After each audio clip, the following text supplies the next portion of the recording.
In the hushed corners of time, where shadows whisper secrets, there nestled an antique doll of unknown origins.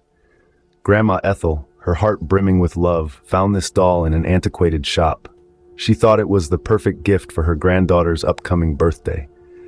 Unbeknownst to her, the doll had a history as rich and dark as a moonless night. As the camera pans across the doll's eerily lifelike features, the narrator's voice echoes. This doll, with its glassy eyes and porcelain skin, was once the pride and joy of a skilled craftsman. He had poured his heart and soul into creating this masterpiece for his dear daughter. The scene shifts to the craftsman's workshop, filled with unfinished dolls and tools strewn about.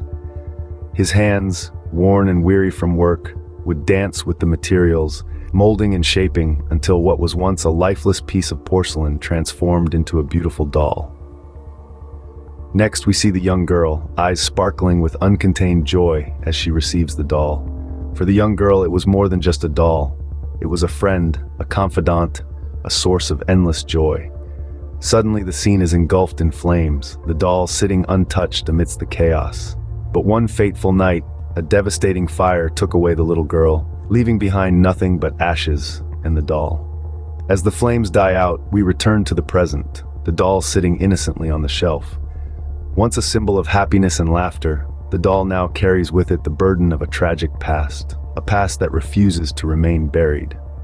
This doll, with its glassy eyes and porcelain skin, had once belonged to a young girl. A girl whose life was snuffed out too soon, taken by the wrath of an unforgiving fire.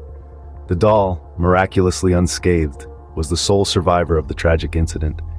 It had seen the passage of time, the rise and fall of many suns, but always, it carried with it the memory of the girl who was no more. Over the years, the doll changed hands, its tragic past forgotten by most. It found itself displayed in dusty corners of antique shops, its glassy eyes reflecting the fleeting faces of potential buyers. Its porcelain skin, once a beacon of the girl's innocence, now served as a canvas for the passage of time.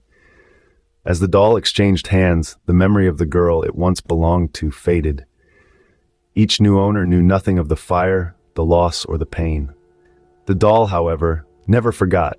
It bore the weight of its past, a silent witness to a life cut short. Eventually, the doll found its way into the hands of Grandma Ethel, a kindly old woman with a soft spot for antiques. Unaware of the doll's dark history, she lovingly added it to her collection. And so, the doll found its new home, its past a forgotten whisper, and its haunting journey about to begin anew. After the birthday party, the doll found its new home in a bright, cheerful room. The family loved it, or so it seemed. But soon, the doll's presence began to cast a pall of unease. Every time the doll was alone with a family member, strange occurrences began to unfold. Doors would slam shut, lights would flicker, and an eerie chill would fill the air. The once warm and inviting home was slowly transforming into a house of horrors. The first to experience these strange happenings was the family dog. Its cheerful bark turned into a whimper every time it was near the doll. Then it was the grandfather's turn. A man who had never believed in the supernatural found his skepticism challenged when he saw his reading glasses levitating in midair. The mother, a rational woman, couldn't explain the sudden cold drafts in the house or the inexplicable movement of furniture. As the days turned into weeks, the family began to connect the dots. The doll, the innocent-looking doll, seemed to be the epicenter of these bizarre occurrences.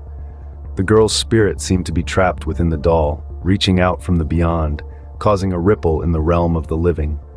The family, desperate for a solution, sought the help of a local medium. The medium confirmed their suspicions. The doll was indeed possessed by the spirit of the girl who perished in the fire. In a ritual steeped in ancient lore, the medium managed to free the spirit, allowing it to finally find peace. The strange happenings ceased, the house returned to its former tranquility, and the doll, once again, became just an ordinary toy. In the end, Grandma Ethel's gift, though it caused a flurry of terror, also taught the family a valuable lesson, that every object, especially those from the past, carries with it a story that sometimes can breach the thin veil between our world and the one that lies beyond. So the next time you come across an antique, remember the tale of the doll, for who knows what secrets it might hold within its silent gaze.